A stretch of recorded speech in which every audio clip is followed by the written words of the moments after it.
2000 के नोट के बाद क्या 500 के नोट भी वापस लेकर 1000 के नोट दोबारा लाएगा आरबीआई? जाने क्या कहा शशिकांत दास ने।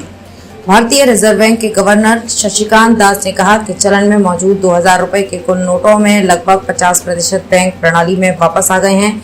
उन्होंने कहा 31 मार्च 2023 तक कुल 3.62 लाख करोड़ रुपए मूल्य के 2000 रुपए के नोट चलन में थे। आरबीआई ने पिछले महीने इन नोटों को वापस लेने की घोषणा की थी। 2000 के नोट वापस लेने के बाद भारतीय रिजर्व बैंक क्या 500 के नोट भी वापस लेने जा रहा है? क्या आरबीआई 1000 के नोट दोबारा लाने की तैयारी कर रहा है?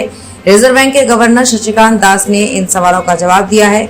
RBI governor Shashikant Das, PTI reserve bank के गवर्नर शशिकांत दास ने कहा कि केंद्रीय बैंक 500 रुपए के नोटों को वापस लेने या 1000 रुपए मूल्य वर्ग के नोटों को फिर से पेश करने के बारे में नहीं सोच रहा है। इसके साथ ही आरबीआई के गवर्नर ने जनता से अटकलों और अफवाहों से बचने की सलाह दी है। भारतीय रिजर्व बैंक आरबीआई के गवर्नर शशिकांत दास ने कहा कि चलन में मौजूद 2000 रुपए के कुल नोटों में लगभग 50% बैंकिंग प्रणाली में वापस आ गए हैं। गौरतलब है कि केंद्रीय बैंक ने पिछले महीने इन नोटों को वापस लेने की घोषणा की थी। उन्होंने कहा कि 31 मार्च 2023 तक कुल 3.62 लाख करोड़ रुपए के मूल्य के 2000 रुपए के नोट के चलन में थे। 2000 रुपए के कितने नोट बैंकों में आए? फाइनल। शशिकांत दास ने कहा इस घोषणा के बाद अब तक 1.80 लाख करोड़ रुपए के नोट वापस आ चुके हैं।